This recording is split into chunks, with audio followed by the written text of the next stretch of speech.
देखिए, आज हम लोग पढ़ने वाले हैं कौन चीज? आवर्त सारणी। अब ये आवर्त सारणी होता क्या है? तो आवर्त सारणी कहने का मतलब होता है इसमें तत्वों को निर्धारित किया, इसमें तत्वों को रखा गया। कैसे तत्व को रखा गया? तो वैसे तत्व जिनके बहुत सारे गुण आपस में मिलते जुलते हैं उनको एक ग्रुप में बांटा गया, उसको एक ग्रुप में रखा गया। तो कह सकते हैं तत्वों में उनके गुणों में समानता के आधार पर सजाई गई सारणी को आवर्त सारणी कहते हैं। तत्वों में उनके गुणों में, रासायनिक गुणों में समानता के आधार पर सजाई गई सारणी को आवर्त सारणी कहते हैं। आप जो सामने ये आवर्त सारणी देख रहे हैं यह आधुनिक सारणी है। क्या है? इससे पहले बहुत सारे मतलब जो है आवर्त सारणी के ऊपर अपना अपना वैज्ञानिकों ने अपना अपना काम कर चुके थे, लेकिन किसी न किसी में कोई ना कोई समस्या आकर के उलझ जाता था, जिस कारण उनका वह आवर्त सारणी का जो वह प्रोग्राम है वह सफल नहीं हो पाया। जैसे सबसे पहले आवर्त सारणी बनाने के लिए एक डोब्रेनर नामक वैज्ञानिक ने काम किया था। डोब यह तिर्यक नियम दिए थे। कौन सा नियम? तिर्यक नियम। तत्वों को उनके गुणों में समानता के आधार पर सजाई गई सारणी को आवर्त सारणी कहते हैं। अब यह आवर्त सारणी के ऊपर विशेष रूप से सबसे पहले अपना योगदान दिए कौन? डोब्रेनर। इन्होंने तिर्यक नियम दिया। तिर्यक मतलब तीन। ये कहते हैं कि तीन तत्वों को हम इस प्रकार से व्यवस्थित करेंगे, इस प्रकार से सजाएंगे कि पहला और तीसरा तत्व का यदि औसत निकाला जाए तो दूसरा के बराबर होगा। पहला और तीसरा का औसत निकालेंगे तो दूसरा के बराबर होगा। जैसे लिथियम, लिथियम की परमाणु संख्या के परमाणु द्रव्यमान कितना होता है? 7। पोटेशियम का 23, अभी सोडियम का 23 और पोटेशियम का होता है 37। ठीक है। जैसे पहले जो आवर्त सारणी बनाई गई थी वह निर्भर करता था परमाणु द्रव्यमान पर, परमाणु द्रव्यमान पर। यानी पूछा जा सकता है आपसे कि जैसे यह है मेंडलीव, नैका जो आधुनिक सारणी हम लोग पढ़ेंगे, आधुनिक आवर्त सारणी, वह मेंडलीव के द्वारा बनाया गया है। तो मेंडलीव के छोड़ के बाकी जो भी इससे पीछे आएंगे, चाहे डोब्रिनर आए, न्यूलैंड्स आए, मेंडलीव आए, कोई भी आएंगे, सब के सब आवर्त सारणी जो है किस पर आधारित था? परमाणु द्रव्यमान पे आधारित था। तो हम कह सकते हैं प्राचीन आवर्त सारणी के लिए कि तत्वों के भौतिक और रासायनिक गुण उनके परमाणु द्रव्यमान के आवर्त फलन होते हैं। यानी तत्व का जो भी भौतिक और रासायनिक गुण है वह किस पर निर्भर करेगा? परमाणु द्रव्यमान पर। किस पर? परमाणु द्रव्यमान पर। जो भी वैज्ञानिक जो परिशोध किए, अपना एक्सपेरिमेंट किए, सब किसके आधार पे? परमाणु द्रव्यमान के। तो वहां पर आकर के उनको कोई ना कहीं पे गलती हो जाती थी। क्या करते थे वो? 10 को सजा लेते थे, एगो आके गलती हो जाता था। किसी का द्रव्यमान कम है, किसी का द्रव्यमान ज्यादा है, तो कम वाला को बाद में रख दिया, ज्यादा वाला को पहले रख देते थे। नतीजा क्या हो जाता था? जैसे आप ही को कहा जाए कि कोई संख्या को अरेंज करना है, कोई संख्या को, तो संख्या को अरेंज करने जाइएगा तो द्रव्यमान के हिसाब से, जब वजन के हिसाब से अरेंज कीजिएगा तो पहले तो आपको सबका मतलब जो है तो उसको आप आरोही क्रम में सजाएंगे। तो ये उसी प्रकार से किए, लेकिन कई जगह क्या हुआ कि ज्यादा द्रव्यमान वाला पहले रखा गया और कम वाला बाद में रखा है, जिस कारण इनकी आवर्त सारणी वहां पर क्या हो गई? गलत हुई, क्योंकि इनका आधार क्या है? परमाणु द्रव्यमान। तो ये क्या किए थे? कहे थे कि पहला और तीसरा, जैसे तीन तत्वों को हम ऐसे लिखेंगे कि पहला और तीसरा का हम द्रव्यमान जब औसत निकालेंगे ना, औसत माध्य पढ़ाए आप लोगों को, तो औसत निकालेंगे तो वह अपने आप तीसरा के दूसरा के क्या हो जाएगा? बराबर। जैसे तीन को हम लिए लिथियम, सोडियम, पोटेशियम, तो लिथियम और पोटेशियम यानी 7 प्लस 37 अब बटा 2, इसको जोड़ेंगे तो 37 लिथियम कितना हो जाएगा, सॉरी 39 हो गई, 18 दूना पोटेशियम 19 पे ना होता है, 19 दूना तो 39 होगा। तो इसको आप जोड़िए तो कितना होगा 46, और 46 के आधा करेंगे 23।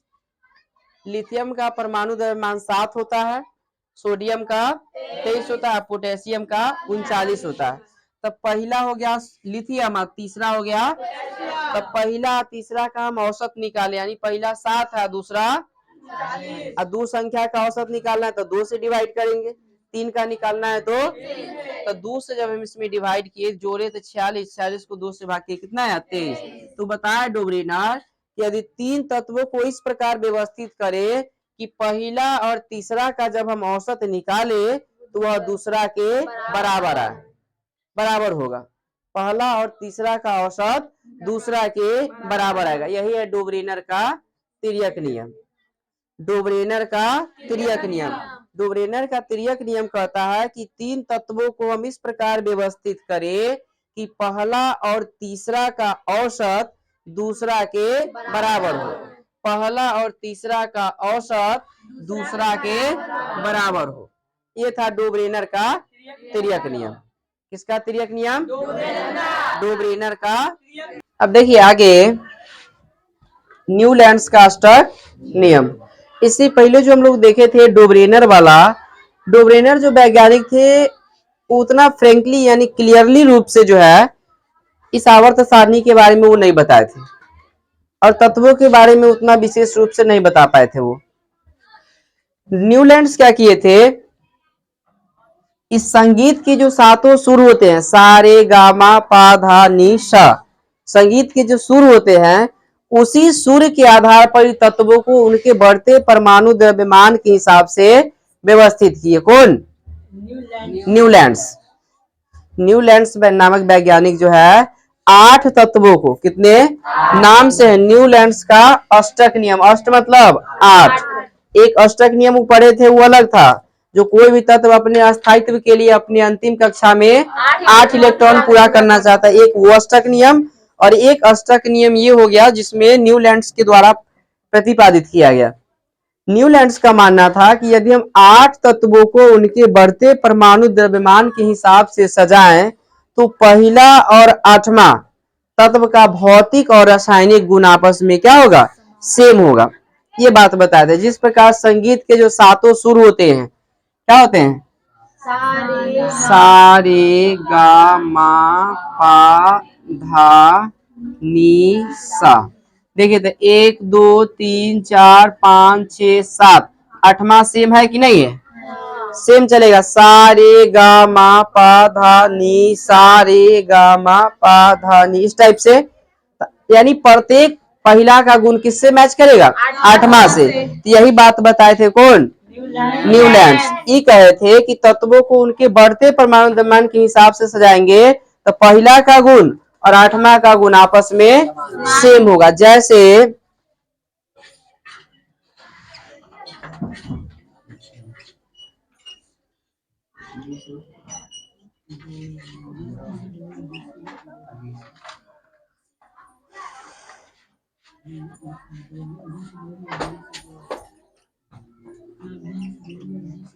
यहाँ देखिए हम यहां से छोड़ते हैं इसको लिथियम।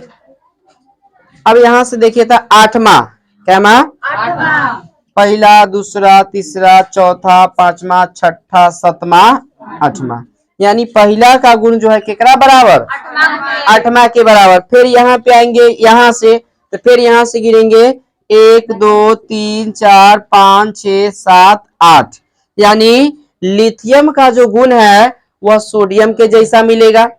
लिथियम का गुण सोडियम के जैसा मिला। आधुनिक सारणी में भी देखिए लिथियम का गुण जैसे बनाया गया तो इसमें जो सेम गुण वाले हैं उसको एक साथ रखा गया और जो अलग अलग गुण वाले थे उसको, जैसे ये ग्रुप में है ना, तो ये ग्रुप का सब तत्व का गुण आपस में सेम, इसमें जो है इसका आपस में गुण सेम। वर्ग में जो है सब तत्व का गुण सेम होता है, आवर्त में चेंज हो जाता है लेकिन वर्ग में सेम रहता है। तो बोले कि जैसे यहाँ इसको हम व्यवस्थित कर दिए तो व्यवस्थित कर देने के बाद जैसे लिथियम है तो एक बाद 8वां कौन आता है? सोडियम। तो लिथियम का गुण और सोडियम का गुण आपस में क्या होगा? सेम होगा। उसके बाद फिर बोले कि बेरिलियम है ना, तो बेरिलियम का गुण और मैग्नीशियम का गुण आपस में सेम होगा। बेरिलियम का गुण आपस में किसके जैसा होगा? फिर आगे मैग्नीशियम के बाद फिर इनमें कौन आएगा? एल्यूमिनियम। तो फिर यहाँ से इसमें चलेंगे तो बोरॉन का गुण किसके जैसा होगा? एल्यूमिनियम के साथ। तो ये बताते चले, लेकिन आगे जाने के बाद इनका भी रूल्स क्या हो गया? गलत हो गया। आर्गन पोटेशियम तक आते आते कैल्शियम तक आते आते इनका रूल्स गलत हो गया। गलत हो गया। लेकिन इन्होंने जो बता के गया, इससे पहले डोब्रेनर ये नहीं बता पाए थे कि तत्व जो है उसका गुण परमाणु संख्या पर निर्भर करता है, लेकिन ये पूरा क्लियर रूप से बता दिए, क्लियर होके, कि तत्व का जो गुण है वह परमाणु द्रव्यमान पर निर्भर करता है। भले ही इनका रूल्स गलत हो गया, लेकिन एक चीज ये बता के गया कि तत्व का जो गुण है वह परमाणु संख्या पर निर्भर करता है। और ये थोड़ा सा इनकी गलती ये हो गई कि ज्यादा दूरदर्शी इनकी दृष्टि नहीं रह पाई, ज्यादा दूर तक ही नहीं सोच पाए थे। नजदीक यानी जिस समय मतलब आवर्त सारणी बनाए थे उस समय मात्र 56 गो तत्व था, तो उतने बना के ही छोड़ दिया, क्या कि इतने में तो सब अंट ही जाएगा, नया तत्व थोड़ी बनेगा। तो यही सोच कर क्या कि उतने में सबको हटा दिए। लेकिन आगे जैसे जैसे समय बढ़ता गया तत्व का खोज हुआ, अब खोज हुआ तो उसको कहाँ रखा जाएगा?